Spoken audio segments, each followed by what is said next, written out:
इयत्ता 6वी गणित नवीन सिलेबस मध्ये शा आणि कोण हे प्रकरण तुम्हाला अवघड जाते का? तर आजचा व्हिडिओ तुमच्यासाठी आणि आजच्या व्हिडिओमध्ये आपण सराव संच 2.2 सोडवून देणार आहे। या आधीचे व्हिडिओ बघायचे असतील तर त्याची लिंक खाली डिस्क्रिप्शन मध्ये आपण दिलेली आहे, ती तुम्ही बघू शकता। तर मग चला सुरुवात करूया आजच्या लेक्चरला। पण त्याआधी चॅनलवर नवीन आणि पहिल्यांदाच असाल तर चॅनलला नक्की सबस्क्राइब करून बेल आयकॉन दाबा, जेणेकरून आपल्या अशाच नवनवीन व्हिडिओची नोटिफिकेशन तुमच्यापर्यंत लवकरात लवकर पोहोचेल। बघूया पहिला प्रश्न काय दिलेला आहे। तर यामध्ये तुम्हाला असं विचारलेलं आहे, खाली दिलेल्या इंग्लिश वर्णाक्षराच्या रेघांमध्ये काटकोन तयार झाले आहेत अशी वर्णाक्षरे शोधा। आता काटकोन म्हणजे काय बघा, या पद्धतीचा जर कोन होत असेल म्हणजे 90 अंशाचा कोन तयार होत असेल तर त्याला आपण काटकोन असं म्हणतो। तर कोणकोणत्या अक्षरामध्ये तो काटकोन तयार होणार आहे? एकतर ई अक्षरामध्ये, दुसरं येणार आहे बघा यल अक्षरामध्ये आणि यच अक्षरामध्ये काय होणार आहे? काटकोन कोन तयार होणार आहे। तेच उत्तर तुम्हाला खाली या ठिकाणी लिहायचं आहे। ठीक आहे, बघूया दुसरा प्रश्न। आता दुसऱ्या प्रश्नामध्ये पण बघा काय सांगितलेलं आहे।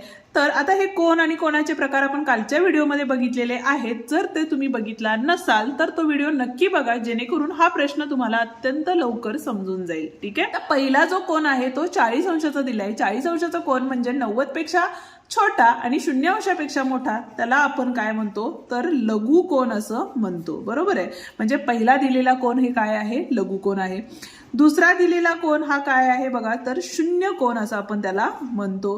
ठीक आहे, तिसरा दिलेला कोन जो आहे तो 90 अंशाचा आहे, त्याला आपण काय म्हणणार आहे? तर काटकोन असं म्हणतो। बरोबर आहे, आणि हे सगळं कालच्या व्हिडिओमध्ये डिटेलमध्ये आपण दिलेलं आहे। चौथा आहे तो बघा 180 पेक्षा छोटा आणि 90 पेक्षा मोठा, म्हणजेच तो आहे आपला विशाल कोन।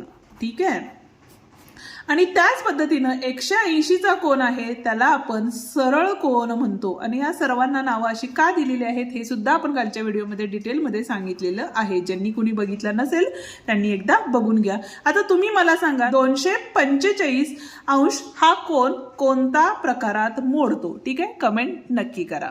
जाऊया पुढच्या प्रश्नाकडे। आता या ठिकाणी बघा तिसरा प्रश्न सांगितलाय तुम्हाला की वेगवेगळ्या मापांचे प्रविशाल कोन काढा। आता हा प्रश्न तुम्ही सोडवायचा आहे। चौथा प्रश्न काय सांगितलंय बघा, तर खालील प्रश्नांची उत्तरे लिहा। ठीक आहे, काय आहे बघा पहिला प्रश्न, तर सरळ कोनामध्ये किती काटकोन समाविष्ट असतात? जर सरळ कोन काढला तर यामध्ये किती काटकोन तयार होणार आहेत?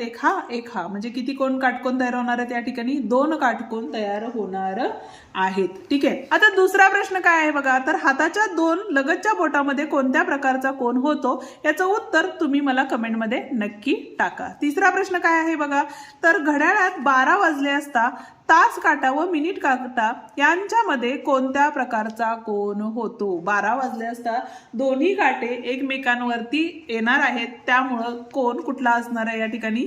तर शून्य कोन असणार आहे। बरोबर आहे, म्हणजे याचं तिसऱ्याच उत्तर हे काय असणार आहे? शून्य असणार आहे। या ठिकाणी आपला हा सराव संच 2.2 पूर्ण संपतो। उद्याच्या भागात आपण स्वाध्याय 2 पूर्ण सोडवून देणार आहे, त्यामुळं अजूनही चॅनलला सबस्क्राईब केलं नसेल तर चॅनलला सबस्क्राईब करून बेल आयकॉन दाबा, जेणेकरून नवीन व्हिडिओची लिंक तुमच्यापर्यंत लवकरात लवकर पोहोचेल। आणि त्याच पद्धतीनं अजूनही व्हिडिओला लाईक केलं नसेल तर व्हिडिओला लाईक करा, हाईप द्या आणि तुमच्या मित्रांना व्हिडिओ नक्की शेअर करा। आणि आपला व्हिडिओ कसा वाटतो तेही कमेंटमध्ये नक्की सांगा। धन्यवाद।